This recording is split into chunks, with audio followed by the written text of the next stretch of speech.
This is Forge Daily with Mackenzie Barwell on the Forge Audio Network. Welcome to today's episode of Forge Daily. I'm your host, Mackenzie Barwell, checking in August 26th, 2024. It is match day -1.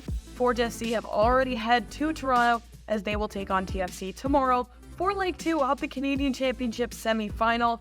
Very exciting stuff. Forge with another opportunity to make history. So here to get into all of it today with me is former Forge player and former TFC player, Emery Welshman. He shared his perspective on what to expect from either side, how the competitiveness between the CPL and the MLS has grown over the past couple years, and what Forge have to do to ensure that this Can-Champ trophy gets added to their cabinet. So let's get right into today's episode, beginning with the reintroduction of this familiar face, Emery Welshman.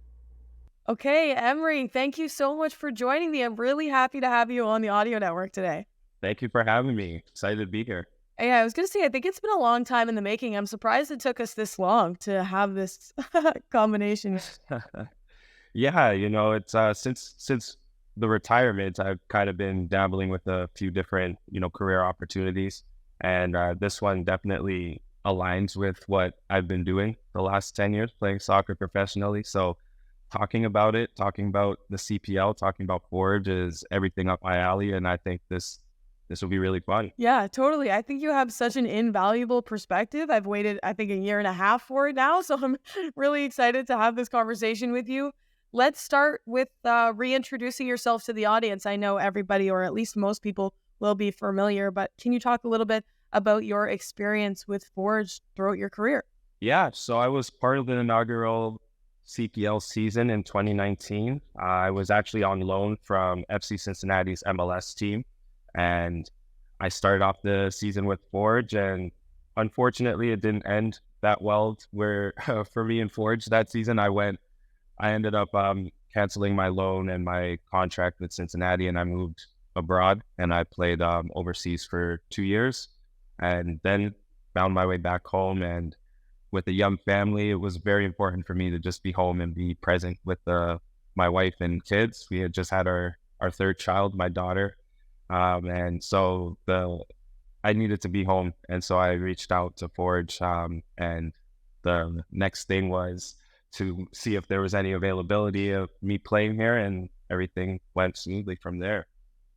Right. So you would have played at least some of the season in 2019 with the team, and then returned, I believe, 2021 or 2022? Yeah. So I returned 2021, the summer 2021. I want to say it was August, around this time, actually. And I finished off that season with them. And then we did the 2022 season where we won our third championship. And played in that crucial Canadian Championship match that was postponed from 2020, which I'm excited to talk to you about. But first, before we get into the specifics and detail of the Can-Champs and even that York United game this past weekend, I want to pick your brain on just the general group for Forge in 2024 and how you might compare it to your time with this team. This group's really talented. They're going through a little bit of a transition, which was different from my time. So you asked me what's the difference from my time there. There's not as many originals, so to speak, this time around. So you're missing a lot of faces that have been there and done that in the winning sense. So you're missing Daniel Cruson, who was a captain of the team. You're missing Johnny Grant. You're missing Chris Nanko. You're missing Tristan Henry, myself. These faces that have been there, seen it, been through the wars, so to speak, with Forge and the organization there. And so it's just a fresh start in a sense. That might be the only difference, is that you're not seeing a lot of the 2019 original players that have been there for so long and that have seen some very, very exciting times.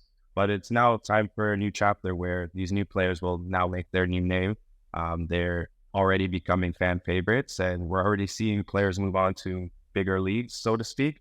So it's an exciting time for this group, and we're kind of closing the chapter on the original 2019 Forever First kind of mantra that we have there, and it's moving on to continuing to develop to a bigger and broader brand, so to speak. Yes, totally. And I mean, you mentioned all of those names, but also playing against York and facing Mo Babuli, who's another one of those guys a part of that group. I want to ask you about some of these new attackers, because we talked about your position. Obviously, you were a forward, striker, and at times on the wing as well. We saw Kwesi Poku step up big time, and now, as you said, is off overseas. But we've also got very interesting and unique players like Benny Badabanga, who kind of add their own personal flair to the game. So what have you liked specifically about these newer attacking players? These new attacking players they're exciting to watch. Benny actually reminds me of one of the, like, he would have suited our team for that 2022 season where we went on that historic Champions League run. We had a lot of players very similar to his style of play. You would have really enjoyed playing with that team. I feel like that team was one of the most talented teams the Canadian Premier League will ever put together. But it didn't end the way we wanted to, so people will kind of see it in a sour note, that 2022 team. But if people see what we actually achieved, what Forge actually achieved that year, they were the best team maybe the CPL may ever see. But this challenge now is for these new young attacking players to continue building upon what has already been made. And you can see it already. They already have the most goals in the league right now. And it's exciting to see the players that have kind of not hit the mark yet have to step into a role that Kwesi has left. So I'm more looking forward to seeing how Jordan Hamilton steps up, how Terry Campbell comes back from his injury, and how Tristan could continue to get his name on the score sheet. I told Tristan earlier this season that I would love for him to just focus on goals and assists, focus on getting on the stat sheet, because he's still got a lot of years left in him. And if the opportunity for him to make the jump to get to the Canadian national team is there, it's going to be needed to see how many goals he scores, how many assists he has. And that's the unfortunate reality for attacking players. Coaches, scouts are just going to see your goals, your assists, and they're going to see if you're a productive player. That is so true. And I think a lot of people forget about how young Borges is because of the insane season he had right out the gate in 2019, going overseas and then coming back. And then him having the start to the season that he did, he has voiced those personal goals that he has. And I think that he's on track to achieve them. Absolutely. Absolutely. Emery, I want to ask about this York United game that just took place this past weekend. A 0-0 draw, either side going with a point. And I think Cavalry and Atletico will be pretty content with that result given how close the top of the table is right now. But what did you make of that match, and how confident do you think Forge will be rolling into BMO tomorrow? Because obviously they would have liked 3 points total, but they still, put in a shift and have two very important competitions to be juggling right now. Yeah, that's always a difficult thing for a player to manage mentally and physically. I know you're always told to just focus on the task at hand. So the players had to have been prepared for York on Friday night. But in the back of their mind, their thought process might be, we have maybe the biggest game in our team's history coming up on Tuesday. And that could weigh on a player mentally. It could weigh on a player physically. It could weigh on them in different ways that we don't even know on the outside, right? So it was a strange game in a sense where Forge didn't create too many chances, where York was pretty good at keeping their defensive discipline, and they've been pretty defensively sound throughout the season. You mentioned Mo Babuli. He's always one of the players that I like to think of as a maverick, where he can just create something out of nothing.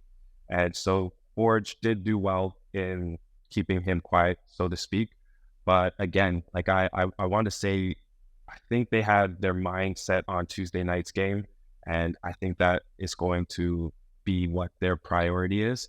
And of course, you don't want to put all your eggs in one basket, but the 0-0 draw is perfectly fine. They're still top of the table. There was the result against Ottawa and Halifax that went their way, so there wasn't any change in any positions in the league that would affect Forge, so to speak. So I think they had a pretty good weekend. Calgary had that last-minute goal that they scored that Forge would have loved to have seen if that game ended as a 0-0 draw, or ended as a draw, so to speak. But again, Calgary's going to score goals like that last minute dump the ball into the box, gotta look for set pieces, look for those kind of finishes, and they're very good at that. So Forge probably happy with the results this weekend, and they would have loved the 3 points. But my main concern with that York game is that Jordan Hamilton came out at halftime. I don't know if that was an injury or if something happened to him, but that is the one thing I saw from the Friday game that I saw as a concern, and hopefully he's good for tomorrow. Yeah, a few things to keep an eye out for between Jordan, Cisse coming off, and Kyle potentially having a hamstring thing, as they said in the broadcast. But you're right, the regular season in the CPL is a different beast right now. There are so many teams in Forge's rearview mirror, and I think that win for Cavalry will make a big difference for them, and obviously they push toward the top as well. I would like to get your perspective, though, as a player, Emery, because as you said, you can't really help but have TFC in your subconscious as you play regular season games two days prior. So how do you go about staying focused and present, but also knowing the importance and ensuring that you still dedicate the amount of priority to the Canadian Championship, which is its own thing? Yes, you're right in a sense that you have to stay as a professional in that there is a big game coming up, but we have a game to focus on right now. And so as a player, it was always whatever the game in front of me, I need to play, I need to perform, I need to prepare properly for that. Keeping in mind that there's another game coming up in the weekend, but you never know what's going to happen. You could play in this game, get injured. You could play in a training session and get injured. Yeah. Things happen. You have to just focus on what is in front of you, the task at hand, and try not to listen to the outside noise in a sense. So I'm not sure if the Forge players are keeping in touch with what has been going on at TFC, the rumors going around, but they're kind of hitting stride right now. They're hitting stride right now. 5 wins in the last 7 games. 2 of those games were against Miami FC with Messi involved. So they're hitting stride. The League Cup break really helped TFC out a lot, and Forge is going to see a very different Toronto FC team. This Toronto FC team is going to be coming out for blood, and I'm ready for an exciting battle on the field. I think it's going to be more so pride than football that's going to win this game on Tuesday. Interesting. I might have to quote that one from you, Emery. Pride over football. That's good. Yeah, well, you talk about Toronto's form right now, and I'm glad you touched on that, but I want to rewind to the first leg of this semifinal. Of course, Forge going into Toronto with a 2-1 advantage on aggregate scoring. So what do you think made them so successful in that first round that they'll have to replicate again? I don't think Toronto FC was ready for the intensity that Forge started with. It was a great crowd. Forge really played off the crowd. It was a bit of a rainy afternoon as well. And so all those things kind of affect the player and the mindset. And maybe Toronto just kind of wasn't feeling it at that sense. They did have a shorthanded team where Oso and Richie were both away with Canada at the Copa America. So now you're going to be facing a full strength Toronto FC team, and you're going to be playing a Forge team that is missing their talisman up front with Kwesi Poku, who's had a crazy year playing striker for the first time, I think, in his career. And look how football moves so quickly nowadays. You have a good 6 months and you're the record transferred for a league where this kid is essentially played left back and left midfield, and he was really good at those positions as well. But I don't know what went through Bobby's mind or the coaching staff over there to just kind of throw Kwesi up front. But during my time there, he was always a very difficult player to defend against. He was tall, lanky, strong, and he had really good skills. And he did play the number 10, I want to say, against Halifax my last season there, and scored his first goal. So he had a nose to get the ball in the back of the net. And so they just kind of, I don't know if they just saw something in training or if there was a conversation, there was an internal decision, but it really worked out. And they're going to miss those goals. They're going to miss his athleticism up front because he was willing to do the work. You know, he's a left back, left winger, playing striker. Those positions are up and down. Those positions are chasing. Those positions know how to track players. And so if a striker is kind of has that mentality of been I know how to defend as well. I'm just going to be a handful with the back four essentially. He was very effective in that sense, and he was a clever striker as well. So we're really Forge is gonna miss that attacking presence, and I really hope somebody steps up in that situation, and they're gonna need to show that on Tuesday because we saw a stalemate on Friday with no goals scored. So even with that absence, Emery, would you say that intensity right out the gate would be of utmost importance this time around? I think the way Forge plays, they're always going to be on the front foot. They're going to try and outpossess any team that they want. Forge has done that even in the Azteca as a team that I was a part of. We tried to play out of the Azteca against Cruz Azul. So Forge isn't going to be scared of anybody. They're especially not going to be afraid of TFC. I did feel that TFC were fortunate to get a goal out of that game. They were outplayed for the entire 90 minutes, and one lapse of judgment, they get a scrappy goal in the last 5 minutes of the game, and that changes everything now. So Forge needs to be mindful that Toronto just need a 1-goal game to win this tie. I think they still have the away goals for the Canadian Championships, which I don't know why they have kept that where the rest of the world has moved on from where the rest of the world has moved on from away goals. Canadian Premier League Championship wants to keep it that way, but I do think that Forge has to be really mindful that just a 1-0 win for a home team can win it for them. So defensively, they need to be as disciplined as possible and hopefully nick something on a counterattack or off a set piece is what my personal experience playing away from home against a superior team is typically how that's going to work. You will sit back in your low block. They'll play out of the back. They'll try and possess as much as possible, but I don't see them advancing too much into TFC's, into Forge's final third too many times in the game on a controlled basis. I think it would be more random transitions that will get Forge down the field and have to capitalize on Toronto's mistakes. They're not a perfect team. They're hitting good stride. They've got their full strength team. There's going to be I would imagine there's going to be a good crowd out there. The weather's showing right now on CP24 that there's thunder in the forecast, but you can never trust what's going on with CP24. But expect some weather delays possibly, which would for sure affect the players. And I really hope that's not the case. But it should be a really good game. I'm excited. We've seen a weather delay or rain delay, I should say, in the Canadian Championship so far, and luckily it was in favor of Forge, but I don't think that's something they're hoping for this time around. No. You made a good point earlier at saying this aggregate scoring thing and away goals makes it a little bit more complicated, and I think that speaks to the reaction that you saw from some of the Forge guys after that first leg, because even though they came away with this amazing win, there was still that ounce of disappointment because they knew what that goal for TFC meant. I want to talk about the guys that are returning for TFC. You talk about Richie and Oso, but also for Forge, Aliman Cisse will come into this roster now. So what are some of the things that you expect them to add to the field, and how might that change this leg? Again, Cisse's a player that has been there from the 2019 season, so he is one of the original faces that's still around and seeing a lot of battles with Forge, with the players. So the experience is really going to be essential for Forge to go into this comfortably and to go into this game not scared and not try anything out of their, so to speak, their toolbox. Know what you can do, know how you play. I don't need to see my center backs doing step overs in our box.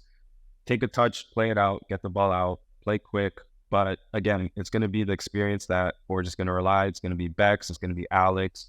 It's going to be even the Dom Samuels on the side if he's starting or not. Those players to just calm the nerves down before the game, calm the nerves down as they're warming up, as they're preparing they're getting their taping ready, the instructions, just to let them know, relax. They've been there before, especially the last leg where Forge should have won the game against Montreal at home and had to go and do it at Montreal. So they've shown that they can win against an MLS team away from home. And now I think they're going to have to do that again. They're going to have to win this game. And then with those guys from TFC coming back from Copa America, I know that was a couple weeks, if not months ago.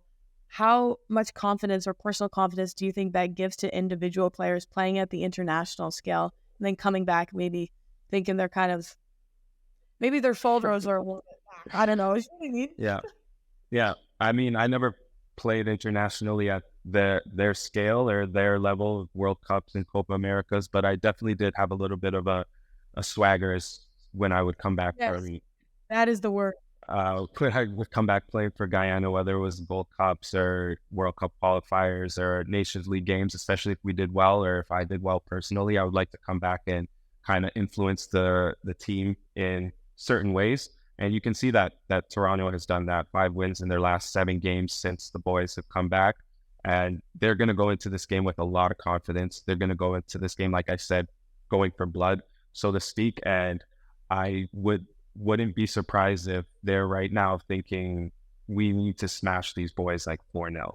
We need to change this narrative of Toronto soccer, of what's going on in Ontario in this area, and assert our dominance once again on the scale. So I wouldn't be surprised if that's their mentality. They're not really going to go in and say, they're going to go in with a lot of respect for Forge, but I don't think they're going to go in and say that, guys, this is going to be, something that's too hard for us to do. I think they're going to go in and saying, guys, hey, we have our full strength team. I think we underestimated them at home, and now we're in our home. We have our fans on supporting us, and we're going to change the narrative again. We don't want this to be a cagey 1-0, 2-1 event. They're going to go in there and want to put goals in the net. And I'm just speaking out of, again, speculation, personal experiences where I've been on the side of that before, where you played maybe inferior opponent just by league status, so to speak. And if certain games didn't go well, you're going to think, okay, if we get the rebound match against these guys, we're smashing them, especially if we're at home. So I think that's the mentality TFC is going to go in with. Well, you said it right there, inferior in terms of league status. I want to ask you about how you've seen this competitiveness and quality grow between these two, because you played on both sides with TFC, might I add, a little bit of a double agent in the MLS. Moving on to the CPL, how would you compare the status of the CPL in 2019 to today? Yeah. So the league has grown quite a bit in the sense that it's still a small league. There's not many teams.